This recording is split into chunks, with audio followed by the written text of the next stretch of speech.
Une fois de plus, nous sommes très heureux, chers amis téléspectateurs. Il y a Bakiboza et Belé, Liboso, et la télévision, pour la émission Nabino, Réponds-moi docteur, on a Katia chaîne, la voix du peuple, une émission, tu es la Rabino, Mambouitali Bongo Santé, parce que Balobi, Rosa Nambongo, Rosa Namitu, Kamesugi Santé, Zamala, Mouté Moboulou. Le lot, tu as abordé Nabino, sujet très important, sujet, tu as Bongo, il y a impuissance sexuelle. Pourquoi on a préféré dans un sujet, pourquoi parce que charlatan babime belé mutuna mutarmo ya na définition na ye mutuna mutarmo poser ba symptômes na ye mutuna mutarmo pesa ba diagnostic na ye. Donc il y a vraiment moi mbilinga mbilingeza lelo batu belé bazo escroquer bango. Bon, j'ai reçu beaucoup des appels au monde mutado parce que non nazo ka mukongo pasi nazo mona nzoto nanga boyeme na meli ba kiss nazo zo solution té. Alors je me suis dit pourquoi pas revenir et pas ya bato ba landela biso na état de santé tout le gâteau y est vraiment impuissance sexuelle et zalara nini et za nanzota mwasi et za nanzota mobile et puis ba différentes formes ngo za nini et puis essayer la biso nini na rosala que ce soit biso mibali to basi nini to rosala de manière d'abord préventive et puis de manière aussi curative. Donc qui signe nous mais la ceux qui vraiment monique ba signe oyo ba repesa aux anango et c'est avec la pharmacienne Pichu Tonde le net au mécal sous ko solana et le ba différentes formes il y a impuissance sexuelle et puis nini ko remédier nango. Bonjour, bonsoir madame Pichu Tonde. Bonsoir Vincent, ta sepeli ko yamba lisusu. Et comme d'habitude biso yayo biso na binayo et comment bon message surtout que ba message là au monde à tout moment mais sinon comment évolue différents patients au bazo à travers le monde. En tout cas différents patients Vincent pour leur bon beloté bien que tu respectes la confidentialité à chaque patient tout content ba komboté baza vraiment satisfait nini au traitement et zo kende bien ba résultat eza kitoko il y a ba produit. Il y a quelques rares cas où qui s'y répondent, mais pas vraiment étant donné maladie et où mais en général, ils ont ce courage de continuer recherche, de continuer recherche dans le laboratoire CRMT. Donc, les patients, ils ont une solution à problème. Et Zalaka Momalamu, ko se présenter les sous na bandeko ba la biso na bika pharmacien Pichu Tonde les gens la bateau ba yebio mais ça peut nous ba découvrir le lot pharmacien Azali ko exercer musala na ye wapi. En fait pharmacien Pichu Tonde les aza chercheur to ben rappelle chercheuse dans le laboratoire CRMTA où ils ont centre de recherche de médicaments traditionnels améliorés. CRMTA salamaki na pharmacien Bazine Tondele nzamba pemisaki depuis 2013 et Bana a formé Bana pharmacien Mao nanga oyo tout qu'on est assurer relève.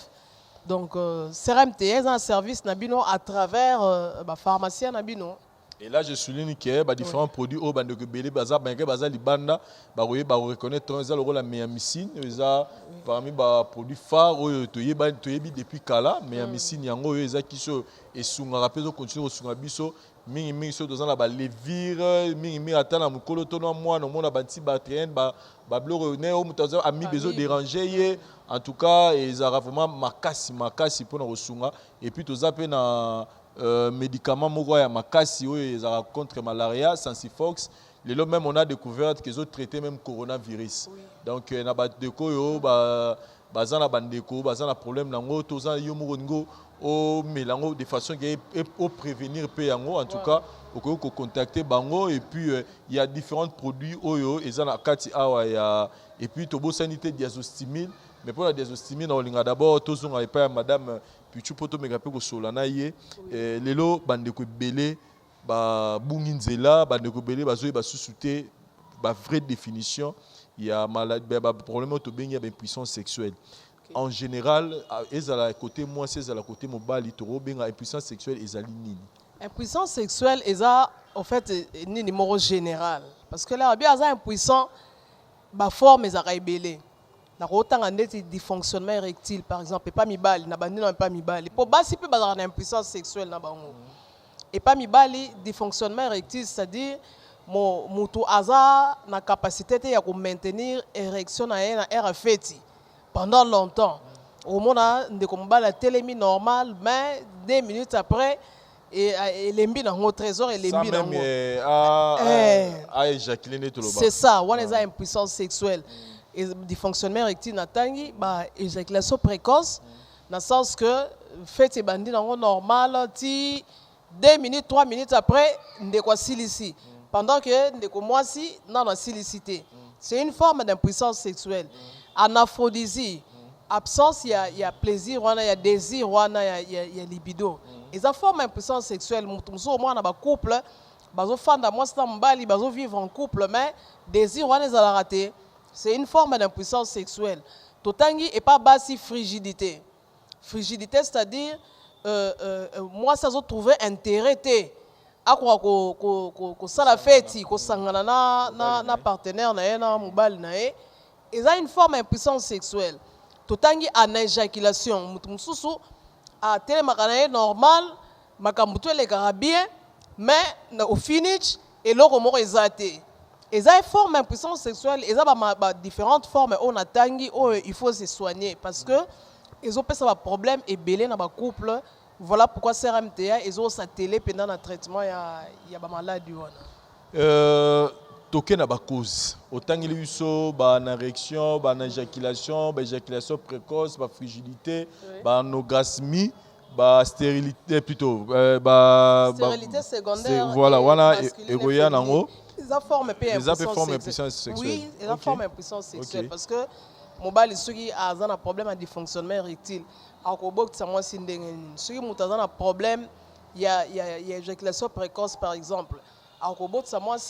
Donc, vous sanganizo souka na ngona nzela et vous générez stérilité. Couple wana ba rozanga bana parce que makambo ça mamala muté.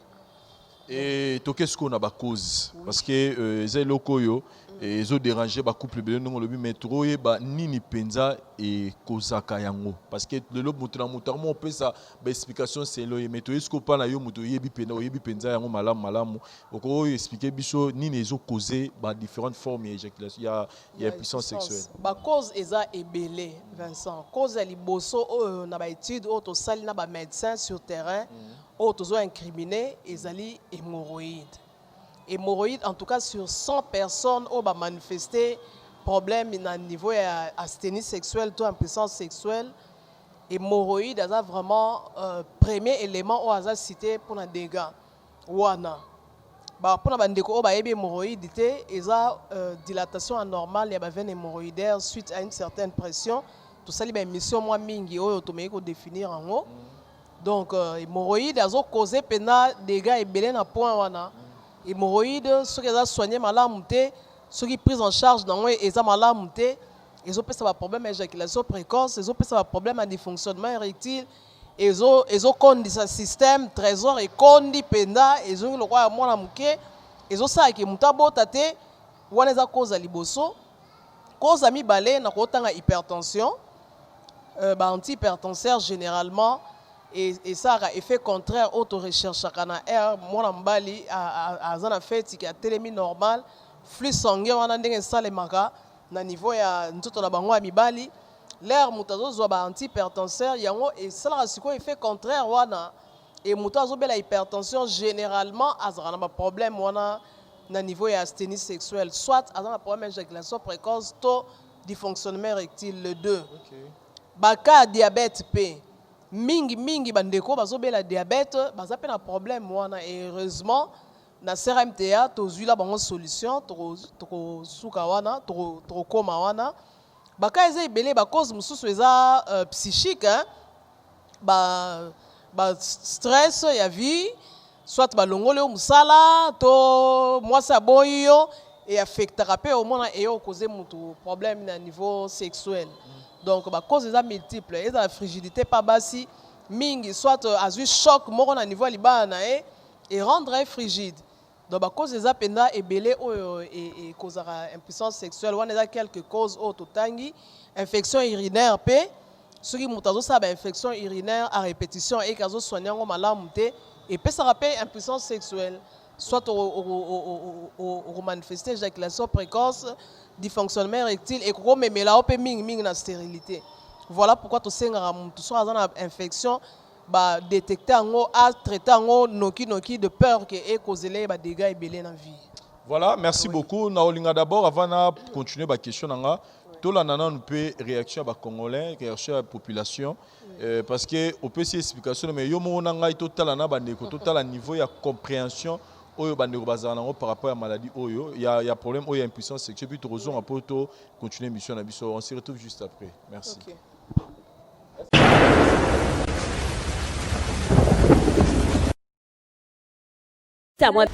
Monsieur Emmanuel à partir de Kassavo. Bon, pour nangai impuissance sexuelle na koki ko yanolango au moins na 3 volets.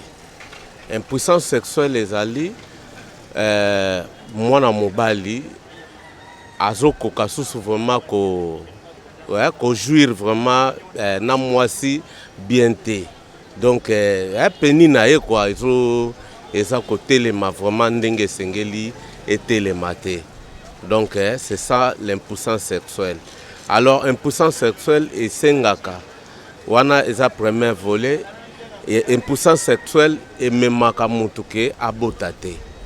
Bon, impuissance sexuelle mususu ezali mutu mususu akozala donc mususu peni na ye ekozala et telemi mais un moment boye tamususu alingi akota pa mwasi elembi nango.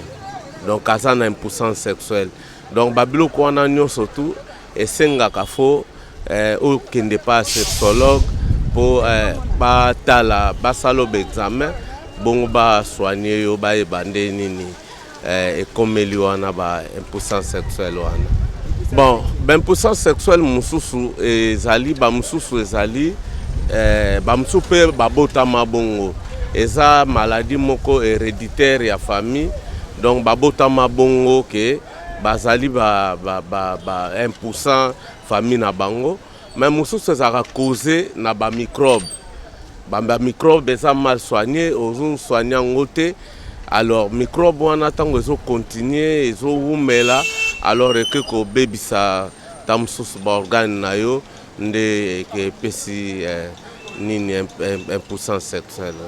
Bon, éjaculation précoce ezali mwana mobali azotelema na ye peni na ye telemaka mais soki akoti pa ya mwasi tamusu pas même 1 minute ba 30 secondes ba 20 secondes à éjaculer. Donc moyen y a jouir mais mwasi moyen à jouir exact parce que temps eza muke. Alors epesaka pe ba mindondo na bandako na ba esika basi ba balani mwasi ba balani na mobile suite ya éjaculation précoce pe omona pe donc esengi ke tamusu bakabwana parce que azo jouir te tamusu pe basi mususu mwasi azana mobile azana éjaculation précoce azo bima azo kende ko kende pa ya ba mibali mususu po a jouir quoi. Donc so azana éjaculation précoce donc faut lukaka toujours ba sexologue pour ba soigner yo pour ozonga normal quoi, c'est ça.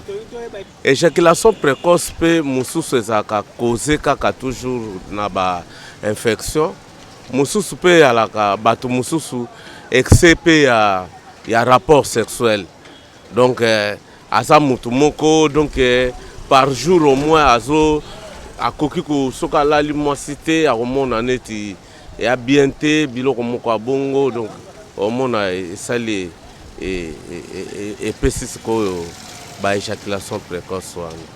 Bon pona wana en tout cas bon moi pena na ya nolango na ndenge vraiment esengeli parce que na kota frigidité na za vraiment na mozindo nango vraiment pona kota eza mwa pasi. Donc des questions wana ka kona répondre yango na yebaki ona koka ko répondre yango wana.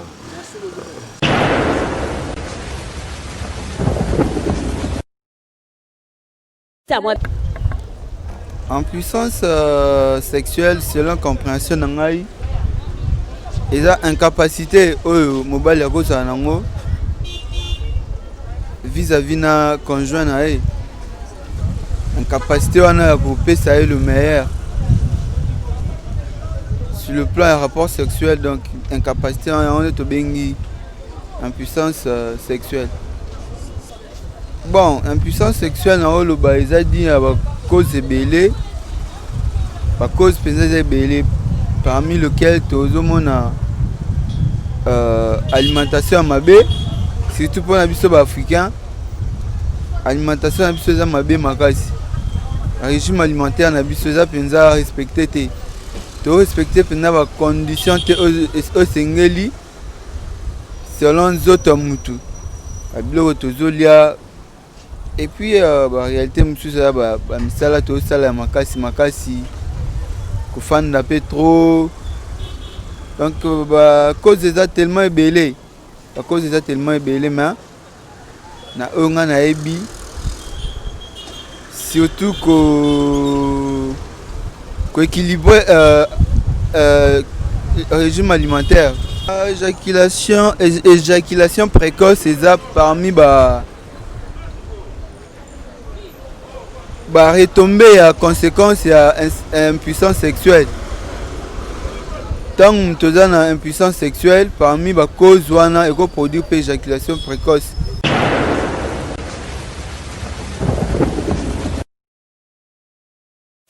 Impuissance sexuelle pour ngai impuissance pour ngai ko lobake eza no ka malade eza maladie moko ba docteur pe ba ko traiter ngo pe sili nango o ngana ko yeba yangwana bo misusu ezalaka ona ko raisonner mwana mbali misusu azana na age mukie azo mela msu ba mela ba bloro mo po et rendre effort na acte wana au fur et à mesure mesani yango ekoki ko rendre yo impuissance selon ngai ndena lobit peut-être ozo mela bakisi po ozala fort koleka excès o mela melango ale ekoki ko rendre un peu faible au komi pe na impuissance bon pour na ngai éjaculation précoce misusu ekoki kozala mwana mbali pe akokozala émotionné to agité na ebité misusu a message na acte wana te effet ya romona ngo ekoko lekela ye asali pe éjaculation précoce misusu pe ekoza ka malade o ba docteur ba yebi kisi nini mutako kozwa po maladie wana esila frigidité bon frigidité po na ngai nakoko lobela ngo boye mingi surtout na biso bana basi frigidité yaka mingi na ba masturbation soko ozaka souvent ko se masturber nde ebendaka frigidité okoma frigide selon ngai frigidité yaka mingi bongo nako masturber ebendaka ba ezelo mo mabe pour kosalela yango parce que eza na baconvenait belé ekotisaka bamari de nuit ekotisaka souffrance ekoki kobloke mpe bamakamino misusu lobi à la longue okoki kozala na libala na yo okozala su na petit wana te parce que omesana mingi kose masturbe mpe ebendaka mpe frigidité okoma frigide peut-être pour na ngai réponse ya wana.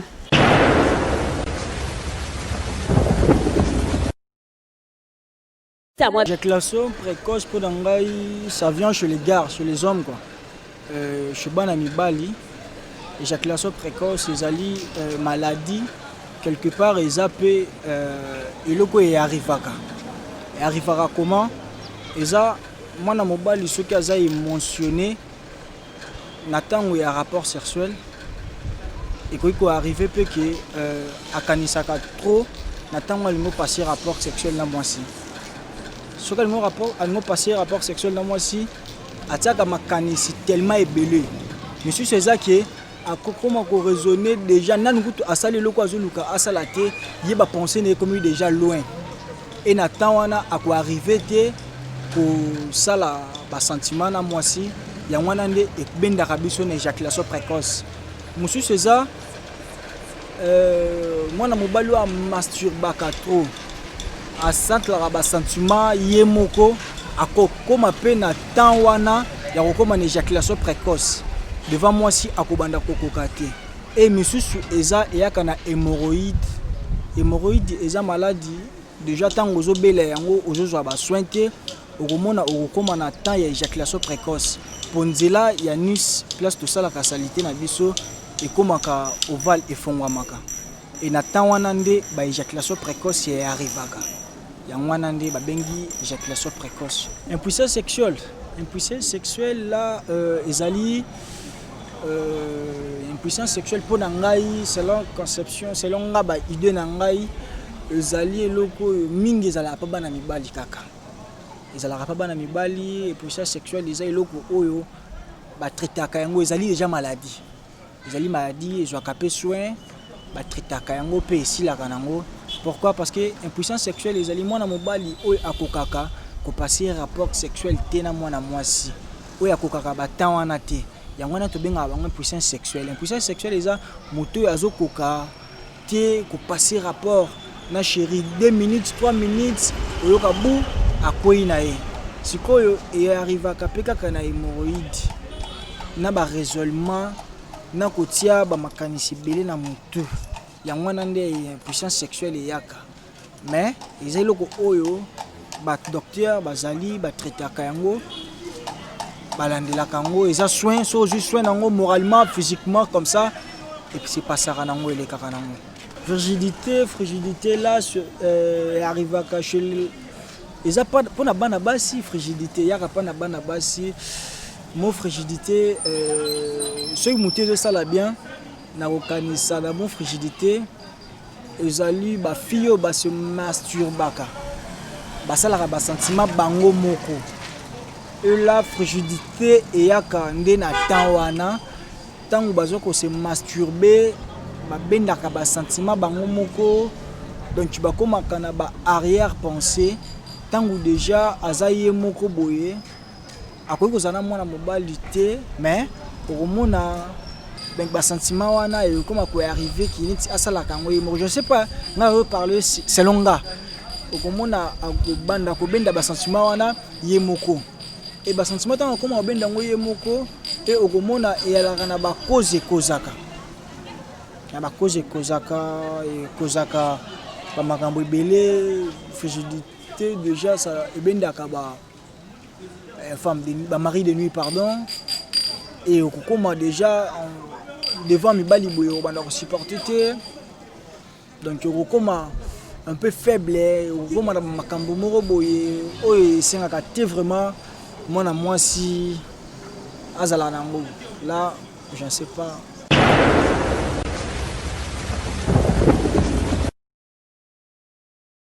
Ouais bon nalongolana mpona respect ya bato baotala biso nga ezali yaniki yora donc bao bayebi bao bayebi te bacomprendre kaka ezanga quoi.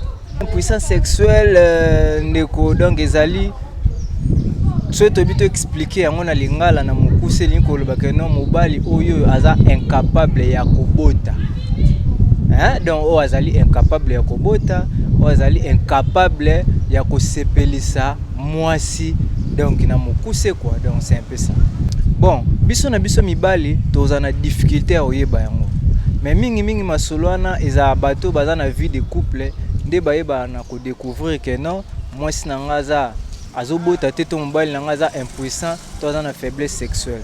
Donc c'est-à-dire eza ebimaka nde na bato bazalaka tout le temps mibale mais biso na biso nde tinga na yo bonde ko mobali na oyeba te soko za noza na faiblesse sexuelle to za impuissant moi na yebeza te mais soko eza couple mo ba beti lisolo nde o comprendre mais na basini ezo komona le msusu mwasi ba umeli na mobali ba obota te donc na kati wana baza na problème moko ya mabota donc oyo tobengaka soit impuissance sexuelle ezo déranger bango na babilo mwa bongo eyebanaka na vie de couple et puis na kotala bato ba umeli tango mulai bazobota te ba concevoir te nde tokoyebaka na bazala mwa ba symptômes wana mwa ba séquelles wana ezo ko déranger bango.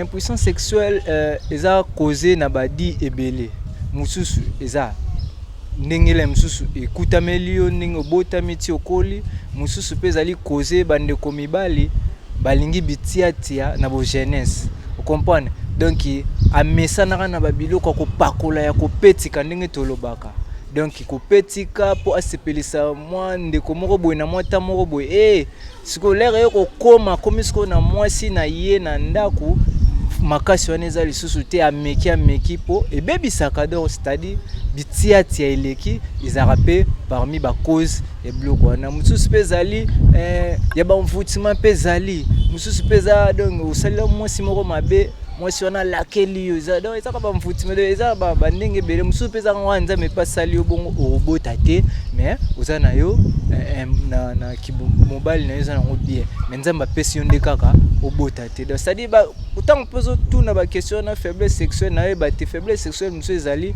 oza makasi ya kosala rapport sexuel te ou soit oza na makasi ya kobota te parce que ntango otuna bongo faut éclaircir bato nde toolobela donc c'est un peu ça donc ceux qui bato balandi biso bakomprendre que no faiblesse sexuelle oyo tooloba mobali azokoka kosepelisa mwasi te donc eyaka na bitiatia mosusu mpe eza mutu akoli na esprit wana te ozomona keno akoli nde tozalaka tokoli mwa bale mwa kozala na baninga mwa esprit eya bandeko mibali mosusu akolaka na bana basi ti aseke tufe nde tomona mpe bapede ozo comprendre donc kozala trop na bana basi mwana mobali elembisaka mpe baya bonzoto na biso ntango okutana mwana mwasi tomona yango te omona yaya moko bo abangaka bamomi mpo sensation ezosala su te po tellement azala na bango trop oyoka bozalaka 6 mwa mobali kaka moko éjaculation précoce elingi koloba nini elingi kolobaka no mwana mobali oyo donc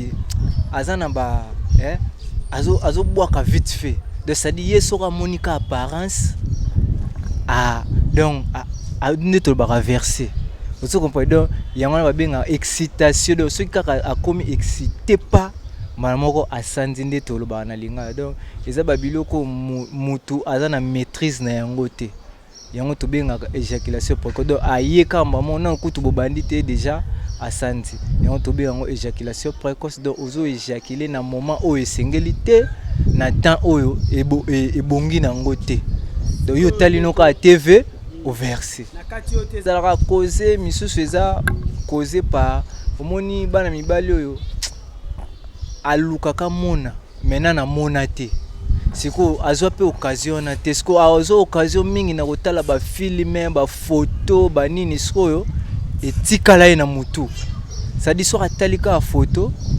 ebomi mbala moko musu peza ka maladi mais amiebi te senga fo ba soigner frigidité mingi ezala na côté bana basi si je me trompe pas donc ezali eloko oyo bana na ko expliquer on ko ndenge nini po ezokimanga donc frigidité linkolbani mwana mwasi oyo azana ba azosanza ndio azosala ba perte moko boye na ba moment moko boye ya tango nyonso donc azokoka ko se gérer lisu ye moko te yango na ba benga ezo mema frigidité si je me trompe pas donc ngapena na matière ya ba momi na linga okota mingi te po eza bizarre trop misusu bango mo bazo ko abiser na bango moko pona nini bitiatia bibaka baka yango ezo créer la bango ba frigidité wana.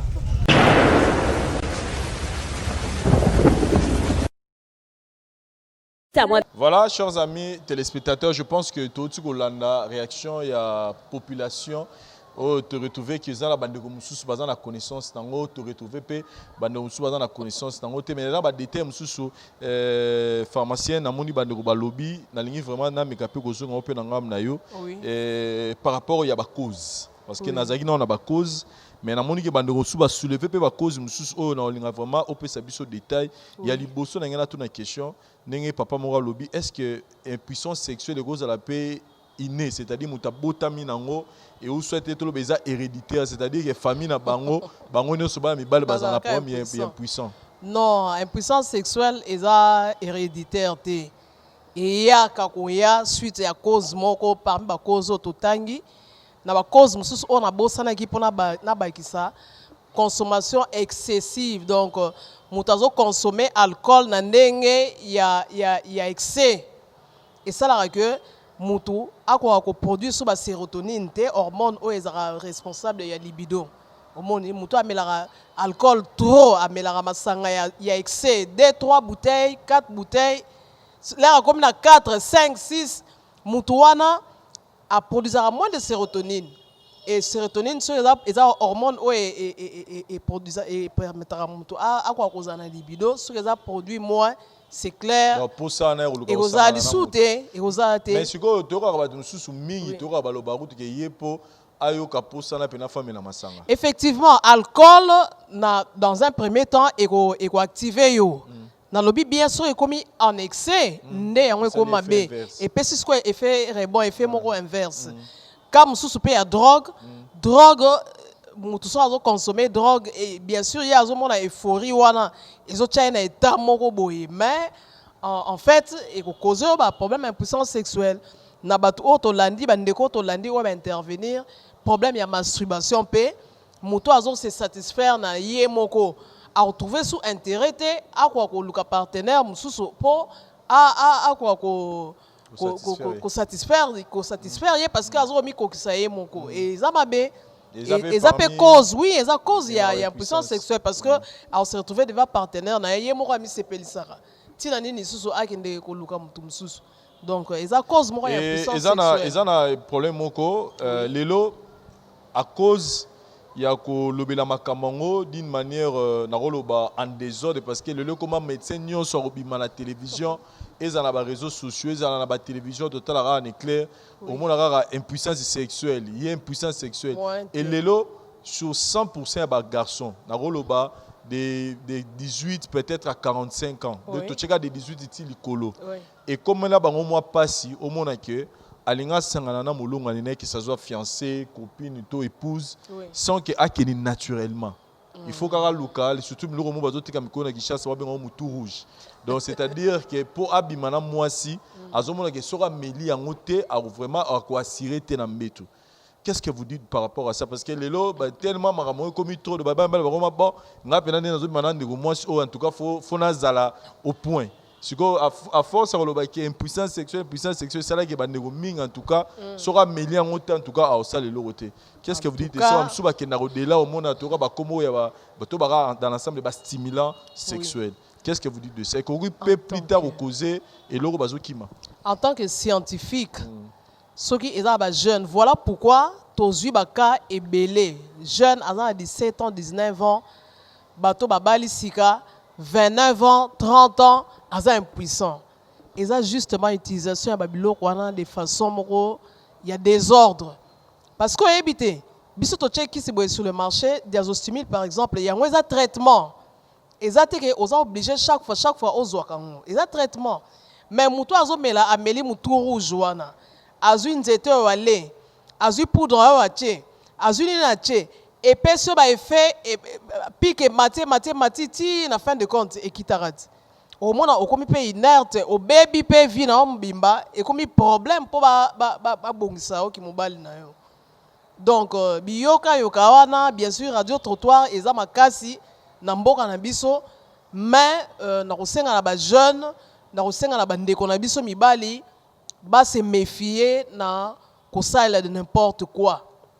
Base à la sûre, il y a aussi la produit là parce que mutoye biso bien sûr que oh ane sala raboué mais conséquences dans ils a banzete basale la ondenge nini basangisi ni na nini oyebité est-ce que nzete na la longue au cause ba dégâts na nzoto oyebité do baka ebele otozo mona pena impuissance sexuelle eza dû na biyoka yoka wana yango tozo beta c'était un point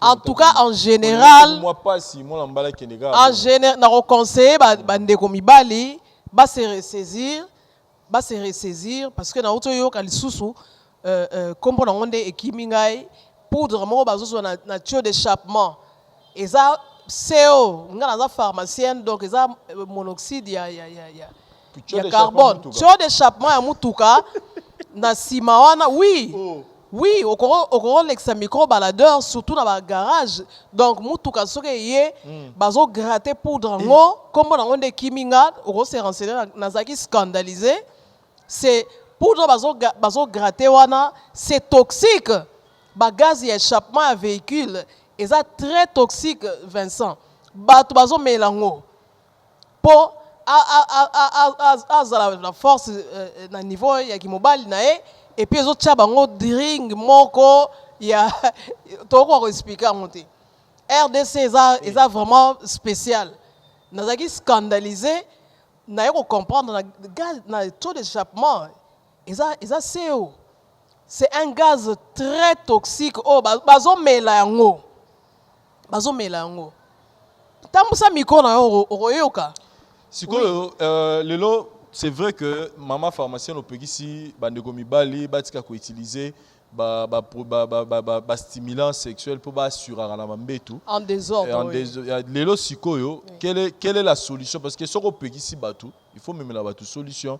Avant tout la même solution ngana lo ba conséquence avant tout la solution yo proposer bango ba conséquence moko à long terme et à court terme ezanini na batu oyoyo baza na problème ya impuissance sexuelle et puis ba opi baza ko utiliser ba stimulant sexuel pour na ba satisfaire ba sina bon na mbetu. Ba conséquence eza ebele na roké na ba couple na couple o mobali aza na asthénie sexuelle to a manifester impuissance sexuelle problème déjà dans la couple wana ba frustration ezali manque ya estime de soi et kotaka mobali aza suna esengote moi ça suna esengote infidélité basi musu ba bimaka libanda po akende ko se faire satisfaire po mobali azokoka suna ndaku te et puis ça la dépression que ozaki na mwasi na yo bofandi bien suite ya problème wana okomi ko penser nango okomi ko se penser nango et puis au déprimé et ko sukelo pe mabe ko causer pe liwa et ça ba conséquences ebele donc impuissance sexuelle eza eloko moko eza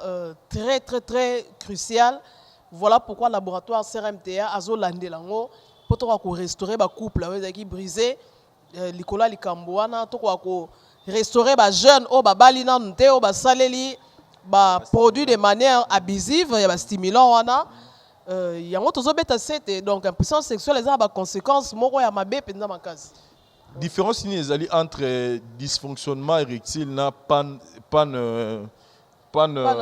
sexuel. Ah, différence eza makasi na sepeli Vincent na ndenge au soulever problème wana. Dysfonctionnement érectile eza mutu aza na incapacité à maintenir érection ferme pendant longtemps que a telemi na mais moyen à maintenir pendant longtemps exacté 2 minutes après à lembi na pansexuel ça arrive na batunion somibali nions en tout cas sur 10 8 ou 9 ba manifesta pansexuel eza ba cause ebele fatigue excessive que ndenge bato bautaka kayu oti musala olembi ozui transport oza kolemba stress wana peut-être passer une journée très dure ou passer journée moko ezaki vraiment facile et na pourquoi na era feti oko connaître pas nous wana ke o meki penda boye au footé ça arrive wana za pan sexuel et yaka na mutu nyonso ba cause eza ebele musu moi c'est apesi okanda peut-être aux à niveau moroboé et causé au pan wana mais du fonctionnement érectile wana to déclarer ngo soki mutu penda azoko ko maintenir érection na été malgré bochena état moko bien tout azoko kaka te wana to lobi ngo et puis c'est pas du coup boy to ko déclarer mutu que aza problème il y a du fonctionnement érectile c'est après 3 mois il y a répétition à likambo wana même na cas éjaculation précoce ceux qui ont se répéter 3 mois et coquille que changement exact à wana tolobi azan un problème il y a asthénie sexuelle azan un problème éjaculation précoce azan un problème il y a dysfonctionnement érectile wana il faut mona munganga azo traitement avant que epesa ba dégâts mususu na santé na ye.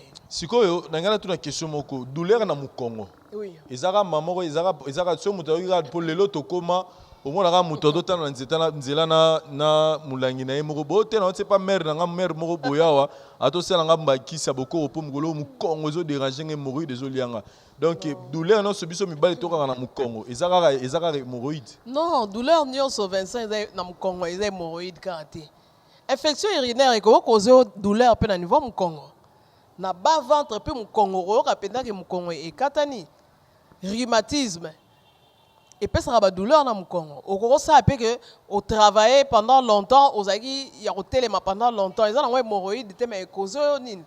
Sur tombo la qui charge moro boye que mon Congo ne supporter en côté. To aux alambé tout moro boye et matela ezo kitana sommier ya mbetu yango tosenga toujours na sommier ya mbetu kotia même triplex na se ya matela po matela na yo ezala vraiment ni parce que poids na yo ozolala olali na mbetu poids na yo ekitisi matela s'appuyer na sommier balati wana ya nini esalaka mpe ke moto laka alamuki na ntongo azoka douleur na mokongo donc douleur nyonso na mokongo elakisi kaka te ke aza na problème ya hémorroïde. Très bien. Sikoyo tokoya na donc bandeko baoka mokongo pasi basalaka très attention. Oui. Ya kolobaka maman naza na hémorroïde. Il faut se faire examiner besoin auquel hôpital basali examen masuba ba confirmer est-ce que c'est infection te en ce moment-là on penser que bon na luka traitement et puis hémorroïde ya ka mokongo te oyoka ba genou ezolenga makolo ezolenga oyoka banini ebele donc oza ba gaz ebele na libumo to benga ba flatulence ozosa ba constipation à répétition wana ko soupçonner hémorroïde ezaka te ke douleur na mokongo nde olobi ke na hémorroïde non.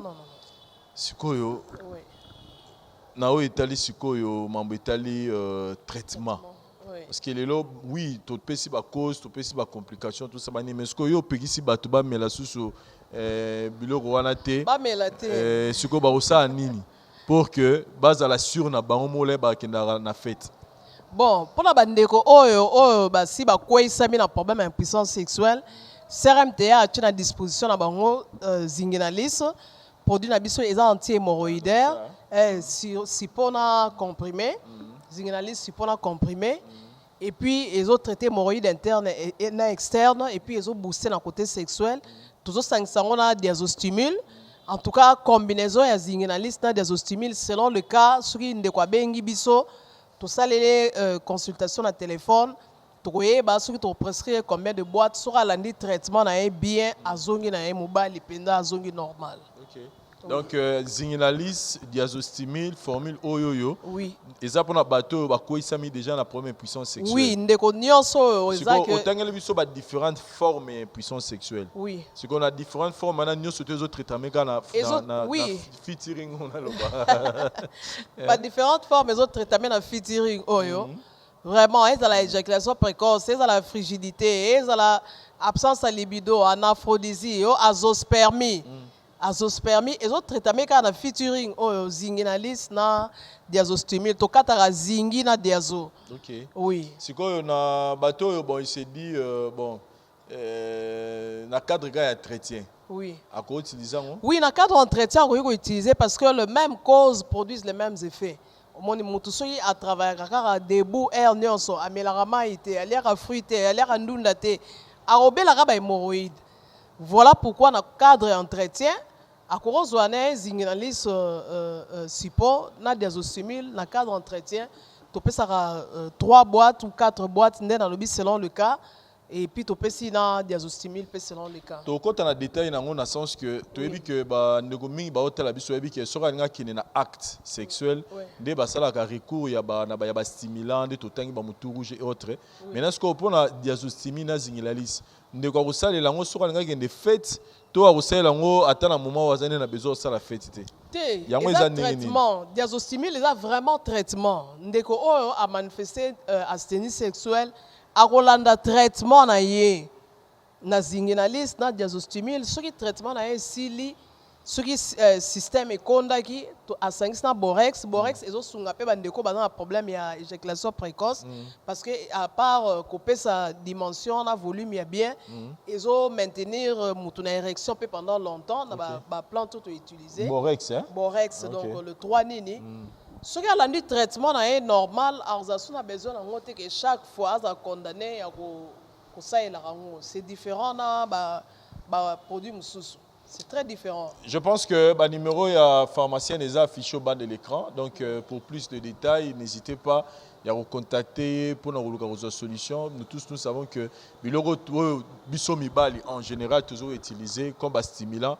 bokinde balobi eza na ba conséquences moko ya mabe plus tard mais ko soko moni ko za na mwa mbeba côté wana ba mislanda traitement nde balobi awa soki omoni ko za na mbeba te za na confiance na yo moko parce que biso mibali to koma mwa kubanga sozo kene mwa rencontre na mama zo banga na kokoka te alors que ba bete suma solo pe ba panne ezalaka donc jour musu pe rosa pe okoki pete po ezala ngo panne kana ezalaka car il faut entretien. Faut entretenir pour ezala bien. Mais à part diazostimine na zingaliste na moni gamezawa inazomona ba côté cosmétique ezali ce ko repesa biso moi détail pour devoir otala. Oui, na branche cosmétique tous a méamycine crème il y a autres traité ba différentes formes ya maladie à peau, maladie en PC, ba mapalata, ba teinte tondante et azo traité en tout cas ba champignon à niveau makolo ya ba papa mais une crème azo aider azo traiter en haut tout ça na diazolex to tombola ki kombo papa diazolo diazolex il y a pommade antidouleur toute forme de douleur et puis diazolex toujours associé na sensiforce na cadre corona ils ont ça ba résultat bien na azithromycine tout ça na d'ici enrichi au collagène. Il y a un traité ba tampon, ba vergeture, ba brûlé, mutu sora ziki, a utiliser du au collagène pour cicatrice pour cicatrice et zalaté. Bato bazana problème il y a ba cerne, ba ride, ba poche ça la na misu, d'ici collagène na sérum na ngo sunga, tout ça d'ici réparateur, ils ont réparé poso bato bazana ba problème ba acné, ba bouton, que poso pene baby, azana ba graisse sous kitane belé. Réparateur azo aidé bango tout ça ba gel douche il y a bomoni ya vert na ya jaune il y a vert ils a fait à base d'avocat il y a jaune et ça a mis à base de paille tout ça na d'ici cheveux huile cheveux de to bosani bandeko su que c'est baby d'ici cheveux azo sunga bango ba produit ça ebelé à lium il y a tension diabéine kalaté tozo lancer en haut tout ça na menga ya makila tout ça na sensiforce malaria corona on pas en prévention donc CRMTA a toujours un service nabino pour avoir ça ba kisi ndenge na ndenge vraiment et comme on le ça vraiment excusez Vincent à part ba produit oyo tout ça la rappelle ba préparation personnalisée o eza que muta a posé problème na yebo sale ngo ki azo bela azab na problème OK tout traiter ngo azab problème ya myome azo botate to landela bango et puis toujours aider bango toujours ba solution moi ebelé na ba problème ba bandeko. Très bien donc on est ba commande spéciale à part oyo ba lobeli somme dans un problème mo eza lié na santé na ba numéro eza to sungae po CRMTA papa tondele atika ki 500 formules toujours exploiter ba plante wana malembe na ba cosmétique to sala ngoka na banzete. Siko problème eza ko expliquer biso bien pour na diazostimine pour na bi que diazostimine na zinga liste déjà bande on a mis bas les places bazoluka déjà nini barozo mais problème comme awa au monde barobenga yo na téléphone au monde $400 $500 $600 $800 qui ba produit na biso eza vraiment na prix abordable bande ko bazana Kinshasa bazosomba bande ko bazana Libanda bazosomba bakisi oyo ezaki yo prix non ba produit na biso na prix moko vraiment très abordable et bandeko basi basombi bako témoigner et ba kozongo wapi pona bandeko msusu peut-être ozo ata obenga na téléphone te mais sur la bigara adresse roti na moteur osombela ozongo wapi toza na avenue de l'université numéro 123 référence eza na kotanga kombo station essence totale après Capella sorozo ya vers réseau na gauche na yo deuxième station CRMTA centrale à distribution et la 4e parcelle à prestation ana soki baye ba okuta ba pharmacien baza wana o ya lingi consultation ba consulter et puis ba prescrire kisi asombi kisi na sans problème. Et pour na bandeko baza Libanda to distribuer à partir à Canada grâce à ndeko na biso Kimia Shipping Prince Tukuzu oazo aider biso pe na distribution et puis bandeko na biso baza na Italie bakoki ko contacter papa Adolphe to repesa numéro à téléphone ya papa Adolphe pour aider bango pe na distribution donc Canada azo distribuer partout à travers le monde RDC azo distribuer Afrique nyonso bandeko nyonso baza zinga ya RDC et zo koma na ngonga malamu oui ezo koma na ngonga malamu en tout cas na oya Libanda 3 jours en tout cas expédition et 3 jours après ndeko azana kisi abengi biso to expliquer ndenge na osala ngo et tout ça ka évaluation 2 semaines après traitement pour to yeba ndenge ni kisi répondre Ce qui, moi, kokoso eza, tu peux savoir moi dose, moi, il y a entretien pour tout avoir un résultat bien, mais ça va quand même rare. Généralement, tu sera eu traitement, à référer bino ka mutum support, il y a eu solution et puis à resunga bandeko, bazan la même problème. Voilà, merci beaucoup, maman pharmacienne, et merci à nos téléspectateurs. Nous sommes au Bolandi Bisso, Lilo Bassou Gezanini, pour l'émission Lelo, pour tout style. Pour l'émission Lelo, on a roté à Bandeko Mibali avant tout.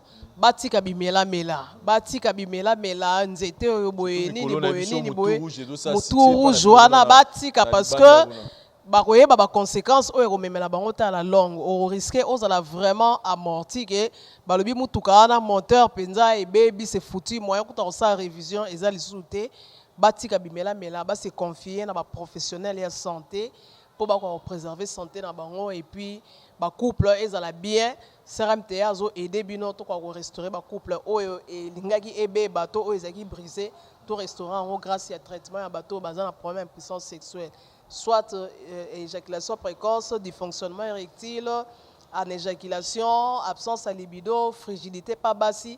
CRMTA a aidé quand même pour te résoudre le problème. Voilà, merci beaucoup pour notre temps accordé Bisso et merci na Dari Diwante ça pour la prise de vie par aux essais pour na au étali montage et merci na abonné les non abonnés à la voix du peuple. Le numéro il y a CRMTA ils affichent au banc de l'écran dans différents pays. Et bon hésitez moi Vincent je vous confirme que les produits OESA ya malamu et bon utiliser en bon mona que bon ça résultat très positif sinon to monani prochainement na ba différentes choses na biso. Merci bye. Merci beaucoup bye.